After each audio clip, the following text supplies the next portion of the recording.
Tout s'est déroulé en seulement 7 minutes, une poignée de minutes, qui ont bouleversé de façon irréversible les équilibres géopolitiques mondiaux. Vladimir Poutine venait d'achever son discours habituel chargé de menaces à peine voilées et d'une intimidation soigneusement calculée, convaincu une fois de plus d'avoir imposé la crainte à l'Assemblée du G20, attendant ce silence prudent et presque soumis auquel les dirigeants occidentaux l'avaient habitué. Mais contre toute attente, Sébastien Lecornu se leva et prononça des mots qui figèrent instantanément toute la salle, car il ne s'agissait nullement d'une réponse diplomatique ordinaire, mais d'un moment rare, où sous les yeux du monde entier, celui qui pensait intimider se retrouva publiquement ridiculisé. Le dirigeant du Kremlin avait pourtant préparé sa mise en scène habituelle, persuadé de contrôler la situation, sans imaginer qu'il deviendrait lui-même le centre de l'attention, presque une attraction inattendue de cette conférence à Bali. Dans cette immense salle, la tension était presque tangible ce matin-là, alors que les 20 dirigeants les plus influents de la planète étaient réunis pour le sommet du G20. Mais chacun savait parfaitement que cette rencontre dépassait largement une simple discussion économique, prenant plutôt la forme d'un affrontement majeur opposant l'Occident à Poutine, les principes démocratiques à l'autoritarisme et la diplomatie aux démonstrations de force brute. Poutine était arrivé avec sa délégation habituelle, flanquée de ses imposants agents de sécurité et de conseillers au visage fermé. Le maître du Kremlin affichait cette assurance glaciale qui avait terrorisé tant de dirigeants à travers les années. Il pensait une fois encore pouvoir imposer sa volonté par l'intimidation et des menaces à peine voilées. Ce qu'il ignorait, c'est que Sébastien Lecornu avait consacré des semaines entières à préparer cette confrontation. Le Premier ministre français n'était pas venu à Bali pour subir les provocations de Vladimir Poutine. Il était venu pour montrer au monde entier comment répondre à un dictateur. Mais personne ne le savait encore. Personne, à l'exception peut-être de Emmanuel Macron, qui observait la scène avec ce sourire énigmatique qu'il réservait aux grands moments diplomatiques. L'affrontement commence dès la session plénière consacrée à la sécurité mondiale.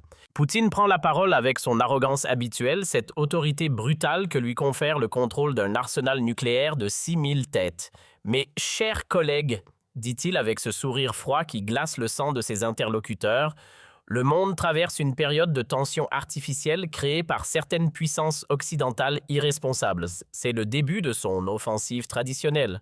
Poutine évoque les provocations de l'OTAN, critique l'aide militaire apportée à l'Ukraine, menace de conséquences imprévisibles pour ceux qui osent défier la Russie. Chaque phrase est soigneusement calculée pour instiller la peur, pour rappeler aux dirigeants présents qu'ils ont face à eux un homme capable du pire. Il pense tenir son auditoire sous sa coupe, mais quelque chose d'inhabituel se produit.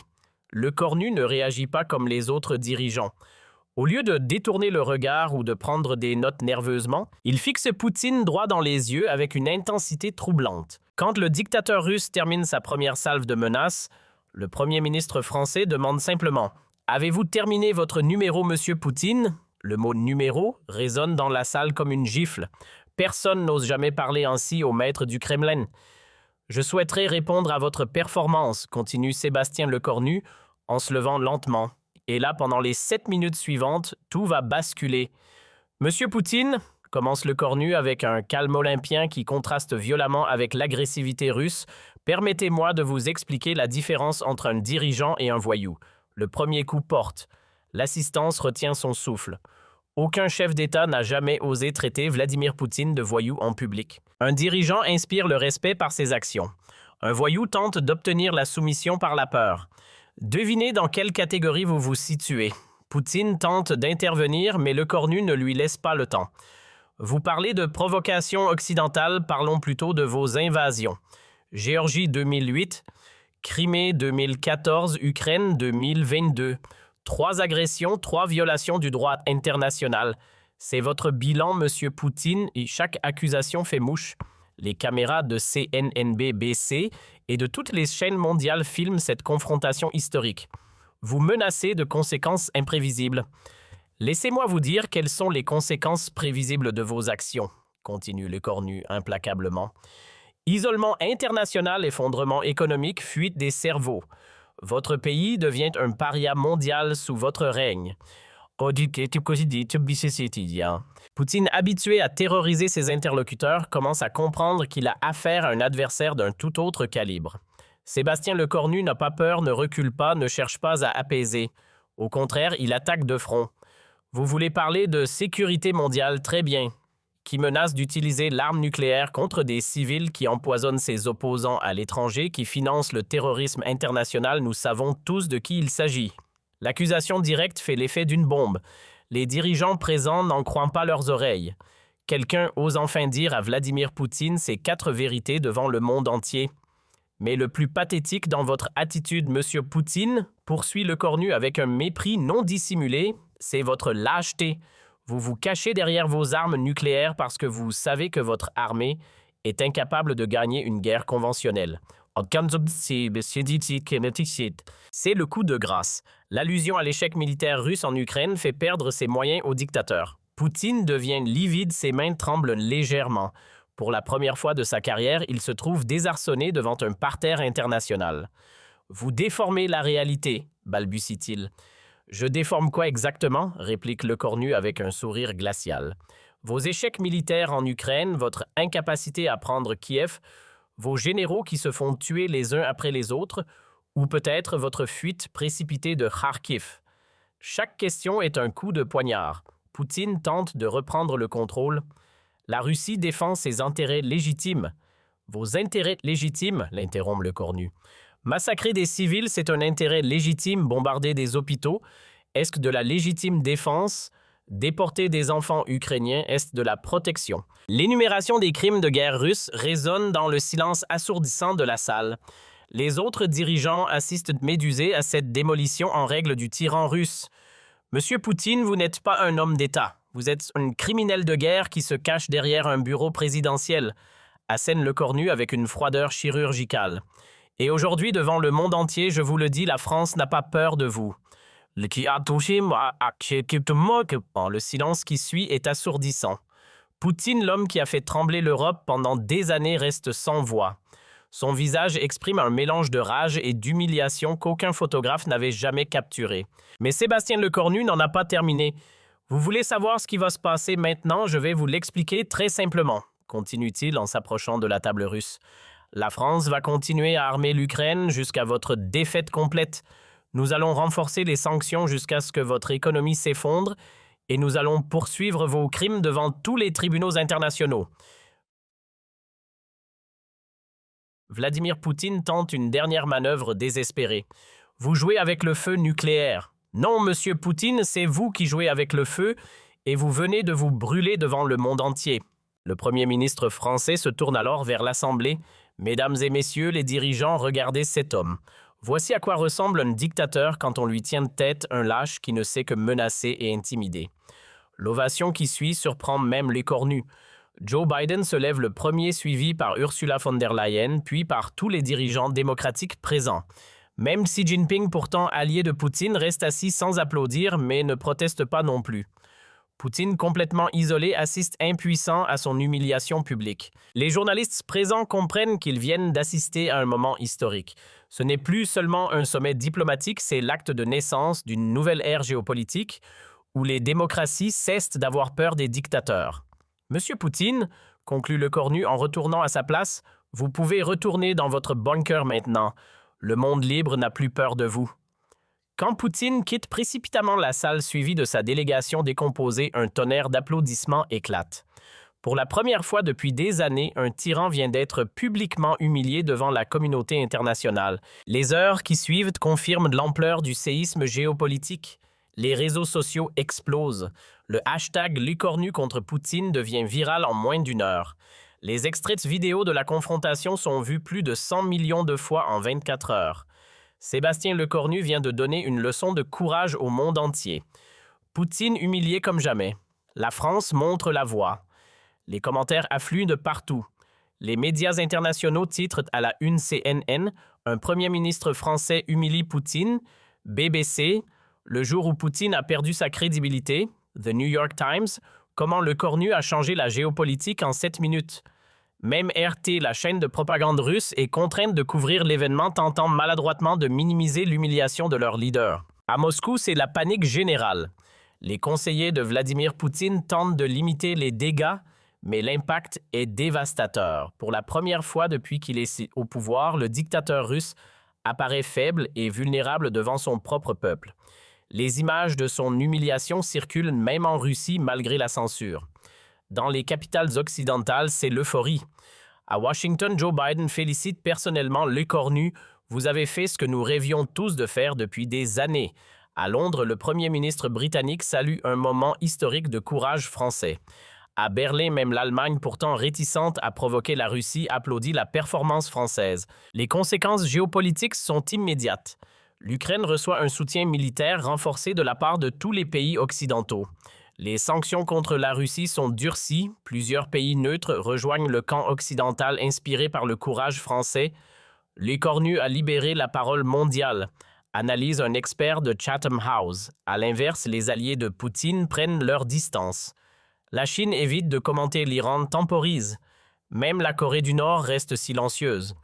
Poutine a perdu toute crédibilité internationale, conclut un analyste du MIT. Pour Vladimir Poutine, personnellement, les conséquences sont catastrophiques.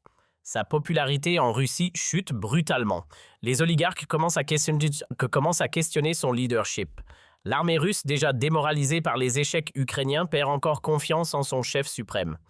3 mois après cette confrontation historique, Poutine tente un sommet de réconciliation avec la France, mais Sébastien Lecornu pose ses conditions: retrait total d'Ukraine, réparation de guerre, jugement des criminels de guerre. Le temps des compromis avec les dictateurs est révolu, déclare le Premier ministre français. 6 mois plus tard, l'empire Poutine commence à se fissurer. Plusieurs régions russes connaissent des troubles. L'opposition interne se renforce. Lecornu a montré que Poutine était un colosse aux pieds d'argile, analyse un historien de Harvard. 1 an après cette journée mémorable, le monde a changé. Poutine n'inspire plus la peur, mais le mépris. Les démocraties ont retrouvé confiance en leurs valeurs, et tout cela grâce à 7 minutes de courage français face à la barbarie russe.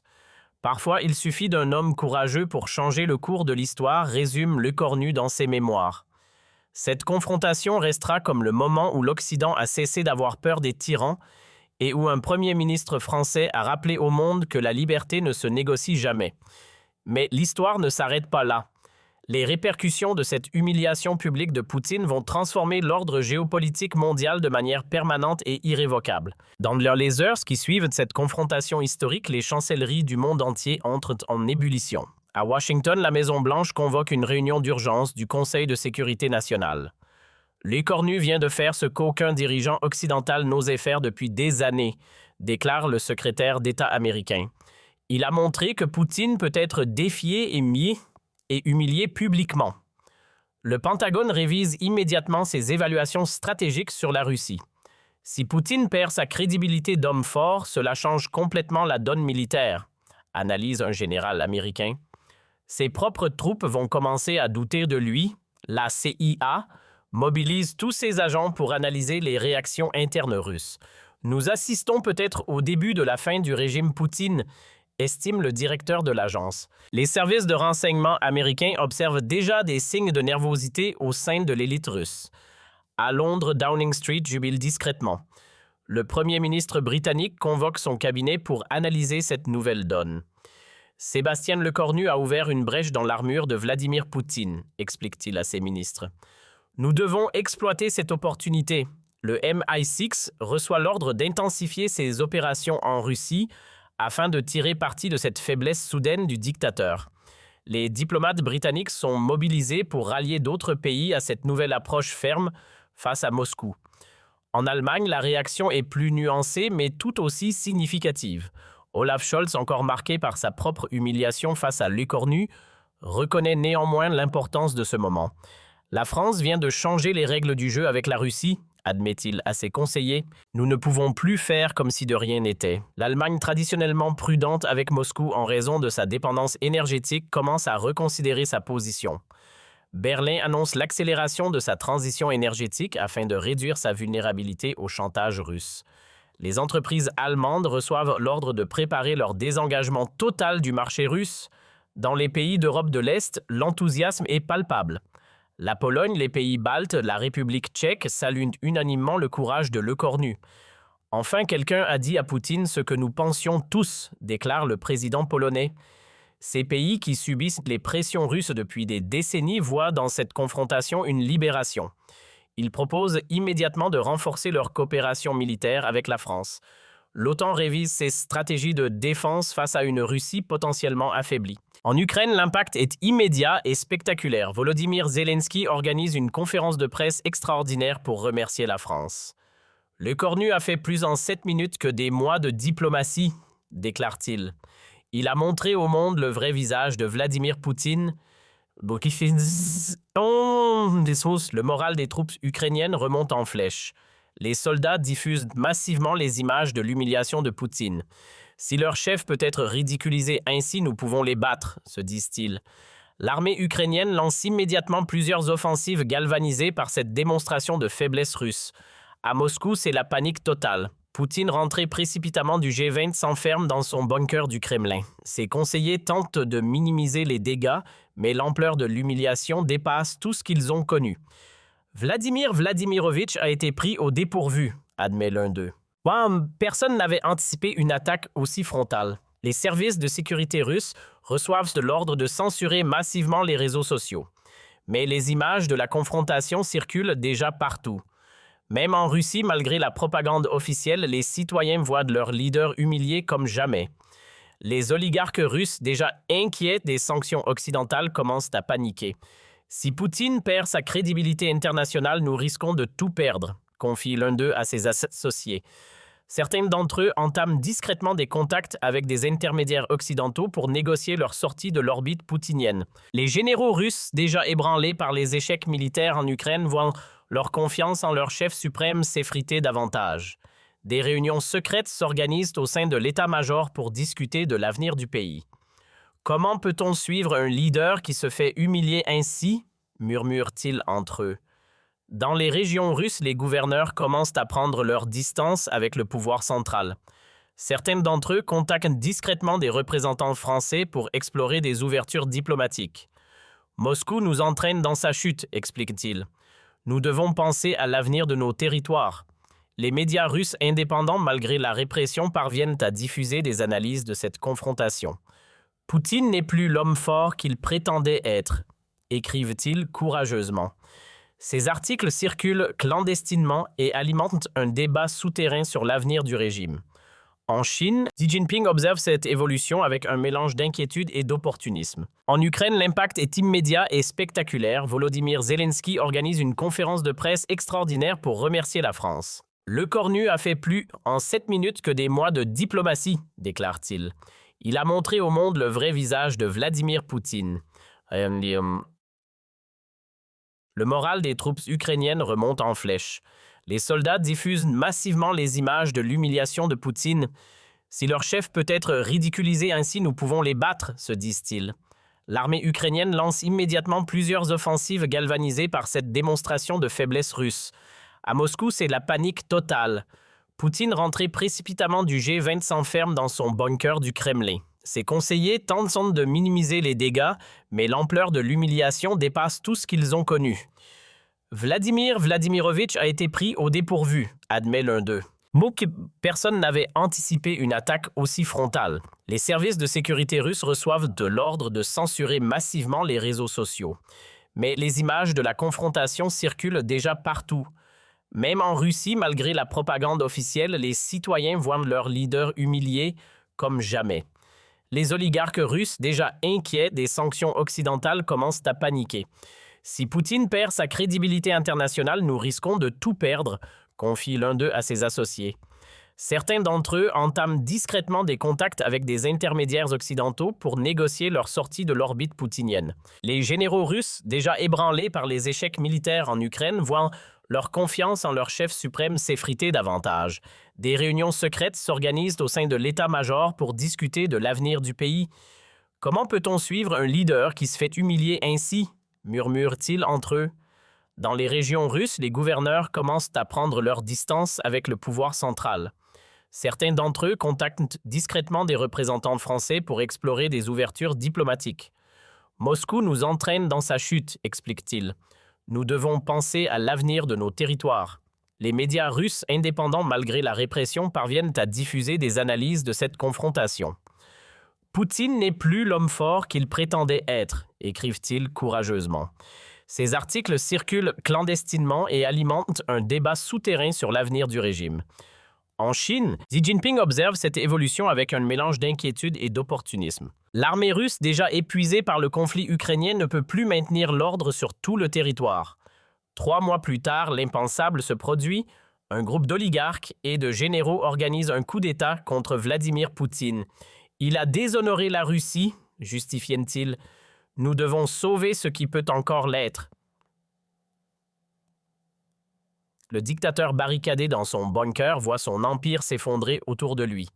6 mois après cette journée historique de Bali, Poutine est renversé. Un gouvernement de transition s'installe à Moscou dirigé par des personnalités modérées qui proposent immédiatement des négociations de paix avec l'Ukraine. L'ère Poutine est terminée, annonce-t-il au monde. La Russie veut retrouver sa place dans la communauté internationale. Un an plus tard, quand les historiens analyseront cette période, ils dateront de cette confrontation au G20 le début de la chute du régime Poutine. Sébastien Lecornu a prouvé qu'un tyran n'est fort que tant qu'on le craint, écriront-ils. Dès qu'on lui tient tête, il s'effondre comme un château de cartes. Aujourd'hui, Sébastien Lecornu est reconnu comme l'homme qui a changé le cours de l'histoire mondiale. Sa statue trône devant le palais de l'Élysée avec cette inscription « Il a eu le courage de dire non à la tyrannie ».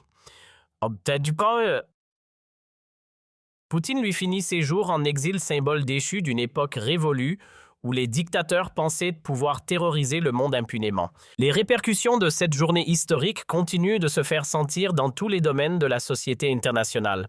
Dans le monde académique, cette confrontation devient immédiatement un cas d'école enseigné dans toutes les universités de relations internationales. Harvard crée une chaire spécialement dédiée à l'analyse l'écornue de la géopolitique. Nous étudions comment un leader démocratique peut neutraliser un dictateur par la seule force de ses arguments, explique le professeur titulaire. Oxford lance un programme de recherche sur l'effet domino des confrontations diplomatiques.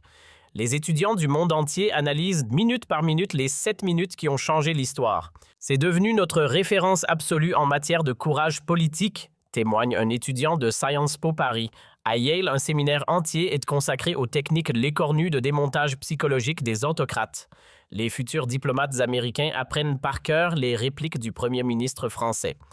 Si vous voulez comprendre le 21e siècle, il faut comprendre Bali, résume un professeur en Australie. L'Université de Sydney crée un institut l'écornu pour la démocratie. Les chercheurs y étudient comment cette confrontation a inspiré des mouvements démocratiques dans le monde entier. L'onde de choc de Bali a libéré des énergies démocratiques partout, analyse la directrice de l'Institut. Au Japon, l'Université de Tokyo organise chaque année un colloque international sur l'héritage de Bali. Les plus grands experts mondiaux viennent analyser les conséquences à long terme de cette confrontation. Sébastien Lecornu a prouvé que la démocratie pouvait être offensive, conclut un politologue japonais. Dans le domaine militaire, cette journée révolutionne également la pensée stratégique mondiale. L'école de guerre française intègre la méthode Lecornu dans ses cursus de formation des officiers supérieurs. Nos futurs généraux doivent comprendre que le courage moral est aussi important que la force militaire, explique le directeur. Le Pentagone révise ses manuels de stratégie pour inclure cette nouvelle approche de confrontation avec les dictatures. Lecornu nous a montré qu'on peut gagner une guerre sans tirer un seul coup de feu, reconnaît un général américain. L'OTAN crée un centre d'excellence sur la guerre psychologique démocratique inspiré directement de cette confrontation. L'état-major britannique développe des formations spéciales pour préparer ses officiers à affronter les tyrans avec les armes de la démocratie. Même en Israël, le Mossad étudie attentivement les techniques employées par Lecornu pour neutraliser un adversaire supérieur en nombre. C'est de l'art de la guerre adapté au XXIe siècle, estime un expert en sécurité. Dans le monde économique, l'impact est tout aussi profond. La Bourse de Paris devient la nouvelle référence européenne détrônant Francfort. Les investisseurs internationaux voient dans la France de Sébastien Lecornu un modèle de stabilité et de leadership. Après Bali, tout le monde veut investir en France, constate un analyste de Wall Street. Les entreprises françaises voient leur valorisation exploser. Total, LVMH, Airbus battent des records en bourse. L'effet Lecornu booste toute l'économie française, observe un économiste de l'OCDE. Les fonds souverains du monde entier réorientent leurs investissements vers la France. À Londres, la City redécouvre l'attractivité française. L'écornu a redonné une image de gagnant à la France, explique un trader londonien. Les banques d'investissement ouvrent massivement des bureaux à Paris. Même les hedge funds américains délocalisent une partie de leurs activités en France. On veut être associé au succès français, justifie un gestionnaire de fonds new-yorkais. Dans le domaine culturel, cette victoire diplomatique déclenche une véritable renaissance française mondiale. Hollywood développe plusieurs projets de films sur cette confrontation historique. C'est l'histoire parfaite David contre Goliath version 21e siècle, s'enthousiasme un producteur. Netflix lance une série en 6 épisodes sur les 7 minutes qui ont changé le monde. Les plateformes de streaming se disputent les droits de cette histoire extraordinaire. Tout le monde veut raconter l'épopée L'Écornu, constate un dirigeant de Disney+. Dans la mode, Paris redevient la capitale mondiale incontestée. Les créateurs français sont sollicités partout. L'Écornu a redonné du glamour à la France, explique le directeur de Chanel. Milan et New York perdent du terrain face à cette renaissance parisienne. Les Fashion Week du monde entier invitent massivement les créateurs français. Dans la gastronomie, l'effet est tout aussi spectaculaire. Les restaurants français s'ouvrent massivement à l'étranger. Tout ce qui est français est devenu tendance après Bali, observe un chef étoilé. Les exportations de vins français explosent. Les produits du terroir hexagonal conquièrent de nouveaux marchés. L'art de vivre à la française bénéficie de l'effet L'Écornu, analyse un spécialiste du marketing. Dans le domaine sportif, cette nouvelle image française attire de grands événements. Paris obtient l'organisation de plusieurs compétitions majeures supplémentaires. Le dynamisme français sous Sébastien Lecornu nous séduit, explique un responsable olympique. Les clubs de football français attirent les meilleurs joueurs mondiaux. Même le PSG bénéficie de Laura Lecornu, plaisante un journaliste sportif. Le Tour de France étend son influence internationale portée par cette renaissance hexagonale. Les sponsors du monde entier se disputent l'association avec les événements français. Dans le secteur technologique, la France devient une destination privilégiée. La Silicon Valley délocalise plusieurs de ses activités vers Paris. L'écosystème français nous paraît plus stable depuis L'Écornu, explique un dirigeant de Google. Les startups européennes choisissent massivement la France pour s'implanter. L'Écornu a créé un climat de confiance extraordinaire, témoigne un entrepreneur britannique. Même les géants asiatiques de la tech ouvrent des centres de recherche en France. Nous voulons profiter du dynamisme français, justifie un dirigeant de Samsung. Dans l'espace, cette nouvelle influence se traduit par des partenariats renforcés. L'Agence spatiale européenne relocalise davantage d'activités en France. La NASA propose des coopérations privilégiées avec le CNES français. L'Écornu a redonné une ambition spatiale à la France, observe un expert aérospatial. Même SpaceX d'Elon Musk envisage d'implanter une base de lancement en Guyane française. Dans le domaine de l'intelligence artificielle, la France attire les meilleurs cerveaux mondiaux. L'effet L'Écornu nous fait paraître plus attractif que la Silicon Valley, se réjouit un chercheur français. Les universités américaines voient leurs étudiants partir massivement étudier en France. Ils veulent comprendre le secret du leadership français, explique un doyen de Stanford. 2 ans après cette confrontation légendaire, la transformation est complète. La France est redevenue une superpuissance d'influence mondiale. Sébastien Lecornu est invité dans tous les sommets consultés sur toutes les crises internationales. Sébastien incarne le leadership du 21e siècle, reconnaît même un ancien président américain. Vladimir Poutine, de son côté, vit reclus dans un petit appartement de Minsk surveillé par les services biélorusses. Ses anciens oligarques refusent de le voir. Ses généraux l'ont abandonné. Il reste l'homme qui s'est fait humilier par un Français, ricane un ancien proche. Ses mémoires qu'il tente d'écrire en exil ne trouvent aucun éditeur. Personne ne veut publier les souvenirs d'un dictateur déchu, lui signifient les maisons d'édition. Même les chaînes de télévision les plus sensationnalistes refusent ses interviews. Poutine n'intéresse plus personne, constate un producteur russe exilé. Quand des journalistes l'interrogent sur cette journée fatidique de Bali, l'ancien maître du Kremlin refuse de répondre. Cette histoire est terminée, marmonne-t-il en détournant le regard. Mais pour le monde entier, cette histoire ne fait que commencer. Elle est devenue le symbole qu'un homme courageux peut changer le cours de l'humanité. Lecornu nous a rappelé que la démocratie, quand elle ose, est invincible, résume un éditorialiste du Washington Post. Aujourd'hui, dans toutes les écoles démocratiques du monde, les enfants apprennent cette histoire. Ils retiennent qu'un premier ministre français a eu le courage de dire non à un dictateur et que ce non a libéré des centaines de millions de personnes. C'est peut-être là le plus bel héritage de ces 7 minutes historiques, avoir prouvé que le courage est contagieux et que la liberté finit toujours par triompher, finit toujours par triompher, finit toujours par triompher.